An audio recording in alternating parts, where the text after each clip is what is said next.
छोड़कर चले आए, वहां रहकर भी क्या करते। कोई अपना न था वहां, तो वहां मरकर भी क्या करते।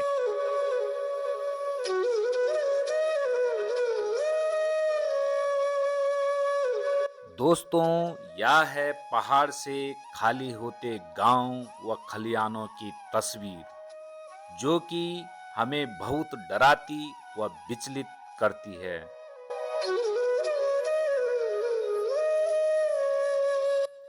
अपने पहाड़ व अपने गांव से जुड़े रहने के चलते ये डर और चिंता लाजमी भी है। लेकिन आज शिक्षा, चिकित्सा, सड़क व अन्य कई मूलभूत जरूरतों के अभाव में ना चाहते हुए भी हम अपने गांव व पितृकुड़ी को छोड़कर महानगरों में बेतरतीब और लापरवाह जीवन बिताने पर आखिर क्यों मजबूर होना पड़ रहा है।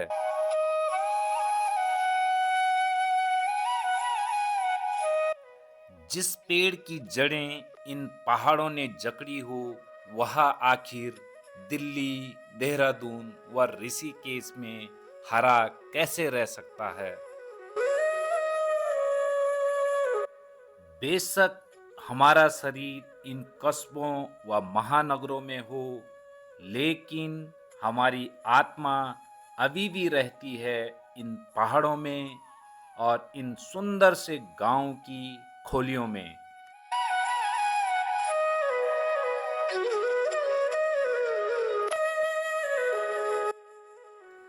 आज आपको एक परिवार की व्यथा सुनाने जा रहा हूं, जिनके गांव में दो प्राइमरी स्कूल की बिल्डिंग व एक अपर प्राइमरी स्कूल की बिल्डिंग है, लेकिन इन्हें फिर भी गांव से क्यों शहरों की ओर पलायन करना पड़ रहा है।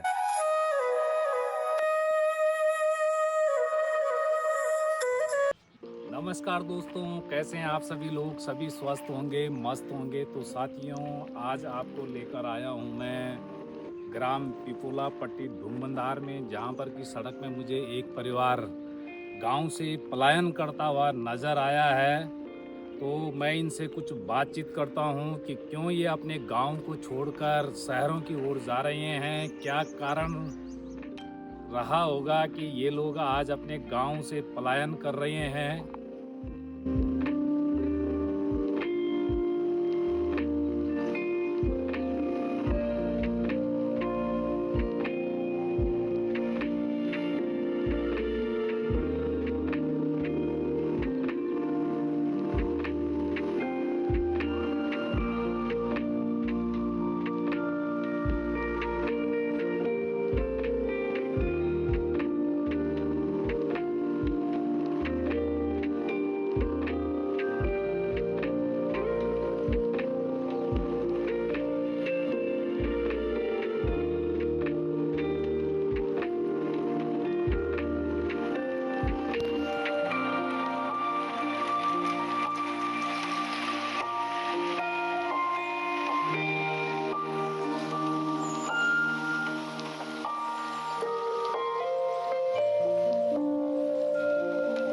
सर, मेरा नाम कपिल है और गांव पिपला है, पट्टी ढूंगमंदार। तो क्या कारण है कि आज आप अपने गांव को छोड़कर पलायन कर रहे हैं। जैसा कि मैं देख पा रहा हूं कि ये यूटिलिटी में आपका सामान भरा जा रहा है। तो क्या कारण है कि आप आज पलायन की मार झेलने को तैयार हैं। सर, कारण तो ये है कि सबसे बड़ी कारण तो ये है कि शिक्षा, क्योंकि यहाँ पे दो दो प्राइमरी स्कूल होने के बावजूद भी, एक उच्च प्राथमिक विद्यालय बावजूद भी यहाँ पे शिक्षक नहीं है। और शिक्षक हो भी तो भी बच्चे यहाँ पे है नहीं, क्योंकि सारे बच्चे भी यहाँ से पलायन कर चुके हैं।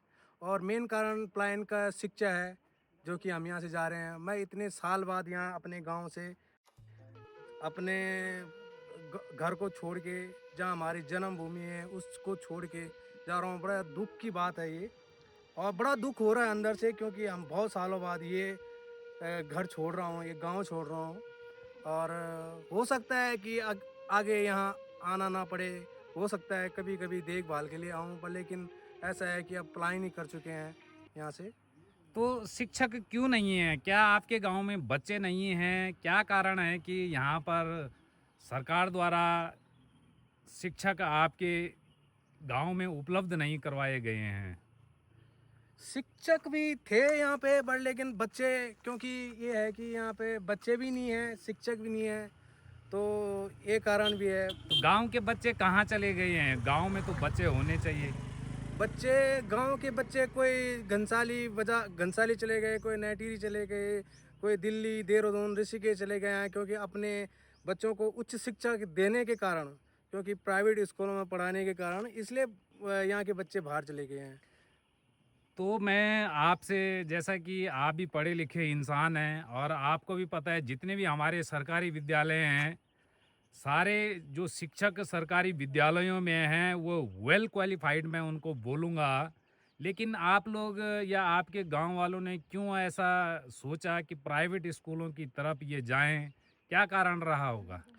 कारण ये रहा है कि हाँ। क्योंकि लोगों का कुछ फैशन भी बन गया है कि बाजार की तरफ जाना, नई बहू बेटियों का भी फैशन बन गया है कि हम बाजार के बीच में रहे, मार्केट के बीच में रहे हैं, लोग वहाँ पे रहे हैं, तो इस ये बन गया फैशन, बाकी और कुछ नहीं है। और देखा जाए तो मैं गलत भी नहीं बोलूँ इसको, क्योंकि वो भी चाहते हैं कि हमारे बच्चों को अच्छी शिक्षा मिले, क्योंकि नहीं, तो मैं आपसे वही कह रहा हूँ कि प्राइवेट स्कूलों में वेल क्वालिफाइड टीचर्स नहीं हैं, वो सरकारी स्कूलों में हैं जो विभिन्न प्रतियोगिता परीक्षाओं को पास करके आते हैं। लेकिन फिर भी आप लोग ऐसा सोच रहे हैं कि प्राइवेट स्कूल की तरफ जाना है, तो मैं उस बारे में, उस संबंध में आपसे जानकारी चाह रहा हूँ कि ऐसा क्या कारण है कि आप लोगों का प्राइवेट की तरफ ज़्यादा ध्यान जा रहा है। मैं तो नहीं जाना चाहता था कि मैं अपने गांव को छोड़ के जाऊं या अपने घर को छोड़ के जाऊं। मैं, हमारा अच्छा घर है यहाँ गांव में भी, तो मेरे को मजबूरन ये कदम उठाना पड़ रहा है, क्योंकि गांव के सारे लोग, सारे बच्चे, लोगों ने अपने बच्चे शहरों में ले गए, शहरों में शिफ्ट कर दिए। मेरे को तो मजबूरन जाना पड़ रहा है। यहाँ गांव में तो दो दो तीन तीन बिल्डिंगें, स्कूल गए हैं, प्राथमिक विद्यालय, उच्च प्राथमिक विद्यालय है, सब हैं यहाँ पे। बट लेकिन क्या करें, जब विद्यालय हैं तो बच्चे नहीं है, फिर बच्चे नहीं है, फिर मास्टर भी नहीं है, तो इस कारण से मेरे को मजबूरन यहाँ से जाना पड़ रहा है। और आज मैं अंदर से इतना दुखी हूँ, मेरा मन इतना दुखी से हो रहा, गदगद हो रहा है कि मैं अपने इतने प्यारे से गांव को छोड़ के जा रहा हूँ। अच्छा, तो आज जैसा कि आप लोग आज गांव को छोड़ करके आज शहरों की तरफ जा रहे हैं, तो मैं जानना चाह रहा हूं कि आप किस शहर की तरफ आप लोगों ने आज पलायन का रुख अपनाया है? तो मैं तो अभी फ़िलहाल यहाँ जो नैटीरी में अपना, जहाँ पे अपने बच्चों को ले जाना चाहता हूँ, वहाँ पे मैं जा रहा हूँ, नैटीरी में जा रहा हूँ मैं बेसिकली। यदि आपके गांव में एक शिक्षक आ जाए, प्राइमरी स्कूल में शिक्षक आ जाएं या फिर अपर प्राइमरी में शिक्षक आ जाएं, जैसा कि आप बता रहे हैं कि आपके गांव में 2 प्राइमरी स्कूल की बिल्डिंग है, एक अपर प्राइमरी स्कूल की बिल्डिंग है। यदि शिक्षक उसमें आ जाए तो आप लोग रुकेंगे गांव में? हाँ, बिल्कुल रुकेंगे, मैं क्या रुकूंगा, सारे गांव के रुकेंगे। अगर वहाँ मास्टर आ जाते हैं, टीचर आ जाते हैं, तो हम रुकेंगे गांव में। तो आप लोगों ने कभी आगे किसी जनप्रतिनिधि से या किसी अधिकारी से बात नहीं की कि हमारे गांव में कृपया आप शिक्षक भेजें? तो मेरे तो अभी 3 बच्चे हैं, 3 बच्चों के पढ़ाने के लिए एक शिक्षक थोड़ी ना आएगा, क्योंकि सारे गांव यहाँ से सारे बच्चे यहाँ से जा चुके हैं, सारे लोग यहाँ से पलायन कर चुके हैं, तो मेरे 3 बच्चों को पढ़ाने के लिए शिक्षक तो नहीं आ पाएगा। तो अच्छा, इस साल कितने लोगों ने आपके गांव से इस शिक्षा के लिए पलायन किया है? तो 10-12 परिवार ने यहाँ से पलायन कर चुके हैं इसी साल। ऐसे ही 10-12 परिवार ने पिछले साल किया, और आगे भी 8-10 लोग जो हो रहे हैं अभी भी, जो जिनके बच्चे अभी छोटे, पढ़ने वाले नहीं हैं, हो सकता है अगले साल वो भी पलायन कर जाएं यहाँ। तो साथियों, जैसा कि आप लोग सुन पाए होंगे कि इस भाई की पीड़ा जो मैं समझ पाया हूँ कि इनके गांव के लोग या जो गांव के लोग हैं वो अपने बच्चों को कई शहरों में जाकर शिफ्ट कर देते हैं, जिससे कि गांव में बच्चों का अकाल पड़ा हुआ है। यहाँ पर दो दो प्राइमरी स्कूल की बिल्डिंग्स है और एक अपर प्राइमरी स्कूल की बिल्डिंग भी है। लेकिन जब गांव में बच्चे नहीं हैं तो शिक्षक कैसे यहाँ पर विभाग द्वारा भेजे जाएंगे? तो आप लोग समझ सकते हैं, यदि आप लोग अपने गांव में रुकने के लिए तैयार होते हैं तो वेल क्वालिफाइड शिक्षक जो कि कई प्रतियोगी परीक्षाओं को पास करके आते हैं और सारे मास्टर डिग्री हैं, तो अगर वो आपके बच्चों को पढ़ाएंगे तो मेरा दावा है कि आपके बच्चों का भविष्य सुनहरा होने के साथ साथ हमारा देश का भविष्य भी बहुत ही सुनहरा हो जाएगा। तो मेरा आप लोगों से अपील रहेगी कि आप लोग गांव को खाली ना करें, गांव में रुकें, ताकि हर एक विभाग आपको हर एक सेवाओं को आपके गांव में ही उपलब्ध करा पाए। तो किस सेक्टर में आप नौकरी करते हैं? सर मैं एक होटलियर बंदा हूँ। मैं होटल में जॉब करता हूँ, प्राइवेट सेक्टर में काम करता हूँ मैं। तो कितना कमा लेते हैं आप महीने का? महीने का बस चल जाती है अपनी रोजी रोटी चल जाती है तो बस। अब आप अपने परिवार को, आपके परिवार में आपकी माताजी है, मिसेज है, 3 बच्चे हैं, इनको लेकर के आप शहरों में जा रहे हैं। तमाम प्रकार का आपको किराया भरना है, सब्जी खरीदनी है। आज तक जो सब्जी आप अपने खेतों में उपजाया करते थे, उस सब्जी को अब आप मार्केट से खरीदेंगे, तो काफ़ी सारा खर्चा आपके जीवन में बढ़ने वाला है। तो इस बारे में क्या बोलेंगे आप? खर्चा तो बढ़ने वाला है। दुख की बात है कि अब जाना भी तो पड़ रहा है, क्योंकि बच्चों का भी फ्यूचर देखना होता है। क्योंकि अगर मानो आज मेरे अपने 3 बच्चों को या गांव में रोकता भी हूँ और मैं अपील भी करता हूँ कि यहाँ पे मास्टर आ जाए, तो मेरे 3 बच्चों को पढ़ाने के लिए एक मास्टर तो या फिर शिक्षक नहीं आ पाएगा। तो आज तक आपके जो परिवार के सदस्य हैं, तो वो गांव में क्या-क्या खेती किया करते थे? खेती खेती हमारे हमारे को कुछ हमारे सिंचाई वाले खेतें थे, कुछ हमारे दूसरे खेतें भी थी, भैंस थी हमारी। तो आज उन सब को छोड़ना पड़ रहा है। हमारी भैंस दूध देती है अभी भी, उनको भी उसको भी बेचना पड़ रहा है और मजबूरन बेचना पड़ रहा है। मजबूरन बेचना पड़ रहा है।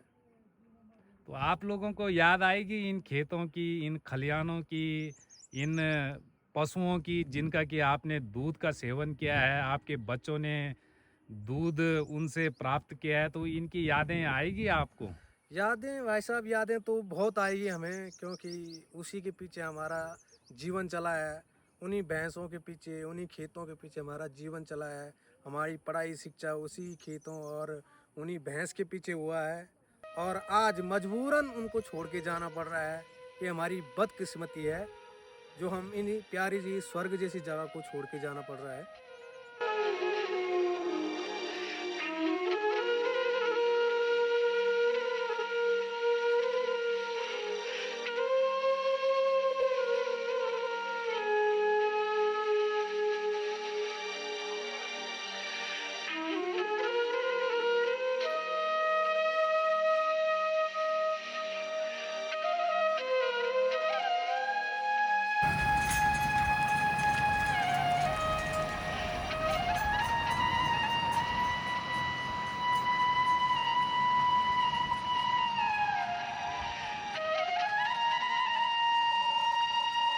तो आपके परिवार में जो आपकी माताजी हैं, तो उनकी उम्र कितनी होगी? माता जी की उम्र अभी तकरीबन 72, मतलब 72 साल के अराउंड है। तो अच्छा। आज मैंने जब उनको तो वो देखा, उनके मन में क्या चल रहा है जब आप आज अपने बच्चों के खातिर आप अपने परिवार को उठाकर नैटिरी लेके जा रहे हैं, तो उनके मन में क्या पीड़ा है, उनका क्या कहना है आपसे? पीड़ा तो बहुत है। वो तो ना तन से तैयार है ना मन से तैयार है। उनकी आंखों में आज मैंने कई बार आंसू देखे, जब जब सामान निकल रहा था बाहर, तो उनकी आंखों में आंसू देखे मैंने। क्योंकि वो उनको भी पता है कि जहाँ हमने पूरा जीवन व्यतीत किया है, वो जगह आज हम मजबूरन छोड़ना पड़ रहा है हमको ना। तो ये है बात। और मुझे आपके आंखों में भी आंसू आज नजर आ रहे हैं, तो ये होना लाजमी है, क्योंकि आज आपकी उम्र कितनी होगी सर? मेरी उम्र होगी तकरीबन 33 मेरी तो है। 33 साल बाद आज आप उन तो गौणी गुठियारियों ते छोड़ी जान लग्या तो कर रहो तो सगवाड़ी पतवाड़ी खेत खलियान छोड़ी ते आज आप जान लग्या, तो आपके आंखों में मुझे संपूर्ण भावुकता गांव के प्रति और अपने परिवार के प्रति आज मुझे नजर आ रही है। तो जैसा कि बच्चों के लिए खेलने के लिए घर गांव में काफी खुली जगह थी, आपका बहुत बड़ा खलियान भी रहा होगा, बच्चे निश्चिंत होकर खेल सकते थे। तो शहरों में अब तमाम प्रकार की उन पर बंधन उन पर लगने वाले हैं, चार दीवारों के अंदर वो कैद होने वाले हैं। तो इस विषय में आपके क्या विचार हैं? सर दुख की बात है, क्योंकि वहाँ पे हमारा यहाँ गांव में तुम्हारा बहुत बड़ा खलियान था, हमारे बच्चे तो घूमते रहते थे बाहर, और जहाँ हम जाएंगे शायद वहाँ उस तरीके का माहौल नहीं मिलेगा बच्चों को। पर लेकिन वो एडजस्ट कर लेंगे बच्चे, अब क्या करें, मजबूरन सब कुछ सहना पड़ता है। ये तो आपको लग रहा है कि बच्चे उस माहौल में ढल जाएंगे? ढल तो नहीं जाएंगे, पर लेकिन कोशिश करेंगे कि बच्चे कि वहाँ ढल पाए बच्चे वहाँ पे। आखिरकार कपिल को नई टिहरी शिफ्ट होना ही पड़ा।